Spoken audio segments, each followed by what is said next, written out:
I'd like to introduce Charles Syms, Clinical Associate Professor at the University of Buffalo School of Social Work. Charles is joining me today to have a conversation about self-care in the addictions field. Charles, just share with us a little bit about your general experience as an addictions professional and an educator. Yeah, I've spent, before I moved into addictions, I spent a number of years in child welfare, but I moved into addictions from there, and because I was very interested in that particular population, and an opportunity lent itself, so I spent probably almost next 5.5 years in an inpatient chemical dependency program here in Western New York.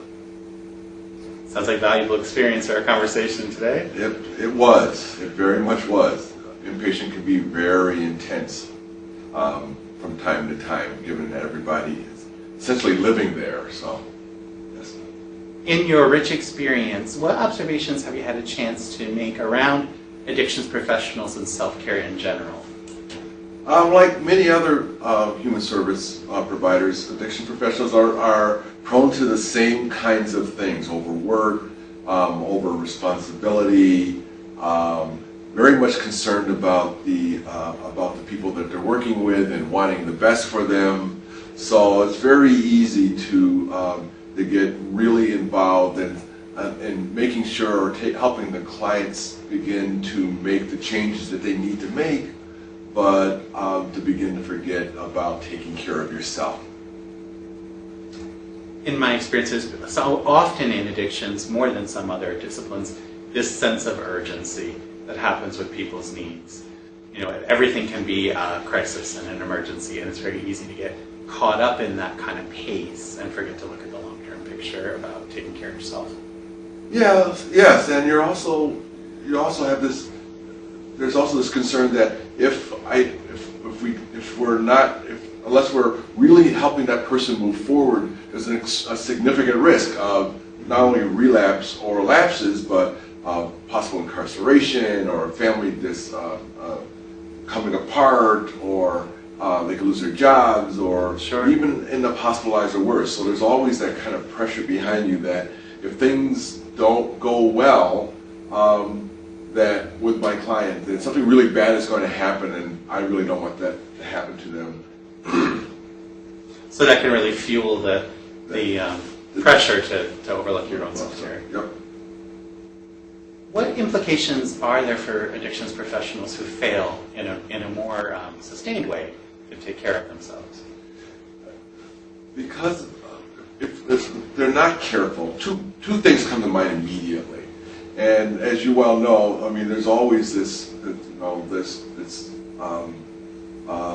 thing about coming into treatment, and you're going to get treated, and everything is going to be better. So you have these eyes looking at you, whether they're family or they're coming from another discipline or another part of the profession. There's always this kind of thought process that, well, they never get better.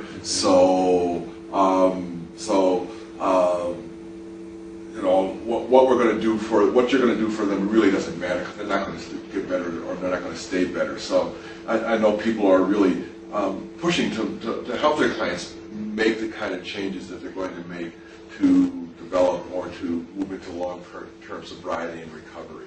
But I think two things are really, social workers can really, or any worker working with somebody in addiction can be prone to. One of those, everybody understands burnout. Everybody hears the term burnout. Whether or not they really understand that, I think that's part and parcel to working in those kind of high demand kind of fields.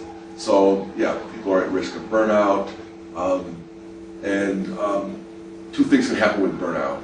Well, actually three. One of those is, most of us who've been around the field know that you can go through it and come out the other end if you begin to do some things to take care of yourself.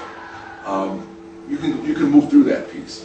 I've seen people move into burnout or get burned out, and really, for a lot of reasons, don't leave or can't leave the field or can't leave their position, and then they're forever in there cynical and bitter and stuck and feeling like there's no place for them to go, and who suffers but the individuals they're supposed to be working with. Exactly. So that's always an issue. That's always a possibility. And the third possibility is turnover or intent to leave your position. And it's like, well, it becomes, the agency becomes the issue, and the clientele become the issue. So if I just change my agency, things will get better. Probably not. Maybe for the short term, but not in the long term. Or I can't work with this population anymore. So you get that kind of almost flight kind of thing where people just leave the field, or leave the agency, or leave the field. So I think those three things are possibilities. The first one's not so bad because we get to retain that person. The second two are just not good. Is there any sort of ethical guidelines or sanctions around folks who fail to take self-care in the addictions field? I don't think there are specific ethical implications other than the fact that all of us are required to take care of ourselves. We can't be there for our clients. We can't provide optimal care. If people are burned out or not, or are tenuously connected with the field or their agency, they don't tend to get the training or utilize supervision in a way that's going to be productive. So I think those are potential ethical implications. They could lead to problem behaviors. Yes. I think that those can. I think that that's more. If I were an administrator, I'd be more concerned about that than somebody. Than is self-care an ethical responsibility? I do believe it is a personal one. A professional responsibility. You have a professional responsibility to yourself. You also have personal responsibility to the people that you care about, to be available and to be connected to them.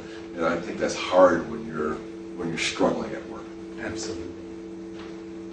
The addictions field has a long tradition of employing some folks who are in recovery themselves, and this can have huge benefits for the client base, the folks who are taken care of. But what challenges does that create for some folks who are employed and in recovery themselves? I think there are a couple of them. One is that desire to give back. Individuals can lose sight of, still need to take care of myself. Staying connected with either recovery-minded individuals who can hold you accountable for your recovery, or for continuing to work on your recovery.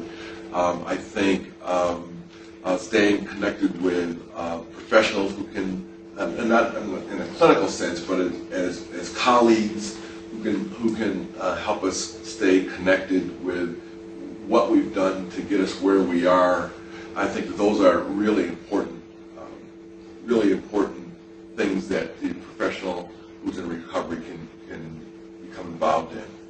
The other thing is to recognize that your recovery is not connected to whether or not the people that you're working with move into recovery. And so we don't what's the words I'm looking for? So we don't use our recovery process as a way to guide, or as a model for someone else's recovery. To direct their process. Yes, to direct their process. We have to guide against it. And I think taking care of yourself and recognizing that your recovery is yours, and all of those can help prevent that kind of thing from occurring. Do you have any particular tips or insights for folks who are addictions workers who are struggling now with self-care? A couple of things. One is supervision, good clinical supervision to help you parcel out what's yours and what's not yours. So, because again, we can get caught up in, I can distinctly remember an individual in treatment telling me that I'm working at their recovery harder than they're working at their recovery. And it really took some supervision to help me parcel out what's mine and what's not, and put it in its proper perspective. So I think good clinical supervision is helpful for that. I think people taking time for self, taking vacations, taking, when you have your lunch hour, go for your lunch hour. Those kinds of breaks give us opportunity to recharge ourselves. Hobbies, things that take you away from the field that you like to do, that kind of give you the kind of breaks that people need, just to kind of get some distance between the hustle and the bustle of work and the responsibilities and all of that. I think those are really good. And there are a number of, if you go online, you want to look for this kind of stress reduction kind of techniques. All of this stuff, all of those, that stuff is all over the internet. And setting, getting a process or an agenda, not an agenda, but almost an appointment with yourself to assure that you do what you say you're going to do. So, great idea. Yeah, if you're going to go to the movies. If you're going to go to the movies on Friday night, you put it in your appointment book. I'm going to the movies. We schedule things that we're going to do for other people. Why not for ourselves? Why not for ourselves? And I think sometimes when we don't do that, it's easy to push it aside. Say, well, I'm too busy, or I'm too tired, or I am, and then whatever comes after that. So I think people really need to make self-care a priority, build it into their personal and their professional lives, and figure out a way to stick to it. And of course, as I said earlier, clinical supervision, I think, is critical in helping us prioritize what is ours and what's not, and helping us manage that. So let me ask just one quick follow-up question about the clinical supervision piece. Okay. Sometimes I hear people say or feel like they may be evaluated negatively or be in trouble if they go to their supervisor and say, I'm struggling a little bit, I'm stressed, I can't keep up. How do you address that for those folks, or what do you want to say in response to that kind of thinking? I think it's easier to manage when it's put out on the table, and we have to understand. I'm talking about an individual. I think about a clinical supervisor who's going to be open to hearing that. Now, there's a difference between clinical supervision and administrative supervision. That's true. So, if I go in and start talking about I can't get my paperwork done, my administrative hat comes on and says, yeah, but if you don't do that, we get sanctioned, and there are other things that can happen with that. So, if somebody's struggling in those veins, it's much easier administratively to know about things up front. And so, rather than to go through all the things and trying to hide it and sneaking work home and trying to get it done there and that kind of stuff, taking charts or those things out of the office, which is another ethical issue. Rather than get there, I think it behooves the individual to start talking to their supervisors early on and start talking about and making a plan and how am I going to address this, as well as the other things I have to do without losing my mind, for lack of a better term, and trying to get it all done. From a clinical supervision standpoint, I think that by helping us work with clients in the best way possible, the most efficient and the most effective way possible, I think it enhances our work, and we feel better about what we're doing. So when we feel better about what we're doing, we're more apt to be more relaxed and more thoughtful, critically thinking in the work that we do. We can be more proactive in the process rather than completely always feeling that we're reacting to where the individual is at. And I think that I think that sets us up for burnout. If we're always reactive, I think then we're setting ourselves up for burnout. Thank you, that's great insight. Any closing thoughts about this topic? I think, when I was in the field, I don't think I did a good job of it. I don't think I did a good job of taking care of myself, looking back. So when I talk to people now, whether it's students in class, and I'm always talking to students about carving out time for yourself, even if you have to take it out in your book, in your appointment book, and make an appointment with yourself, you do that. You've got to build time into your life for something other than school. I do the same thing when I'm talking to people in the community or talking to my colleagues who are saying, oh, I'm so stressed.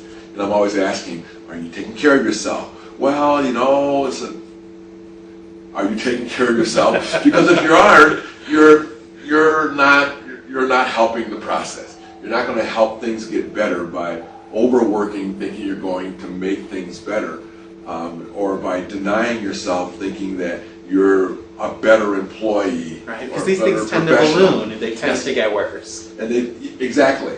And when that balloon burst, what happened? You know, what good are you at that point if you're so stressed or so burnt out you can't be there for the people that you're working with? So I'm a firm. So like I said, I don't think I did such a good job before. I'm trying to do. No, I'm not trying. I am doing better than I am. I'm doing better now, but I also think that we need to hold ourselves accountable. We need to hold our colleagues accountable. Are you taking care of yourself? When was the last time you took a day off? Or, you know, let's go out to lunch, or let's go get a cup of coffee when somebody looks particularly stressed, or you've had a particularly stressful week, or doing things that are going to recharge, helping each other recharge ourselves. I think it's going to be vitally important. We can't just like. I don't think it's fair for us as professionals to kind of push it off on somebody and say, well, go take care of yourself, do self-care, without us being willing to be part of that process with our colleagues. I think that's a huge insight that, you know, we can't expect self-care to happen in a vacuum. That it's got to happen in partnership with people we care about, Absolutely. whether they're colleagues or family or friends. Absolutely. Thank you very much for your insight and time today. I'm glad to be here, and it was fun. A little bit of self-care. There you go.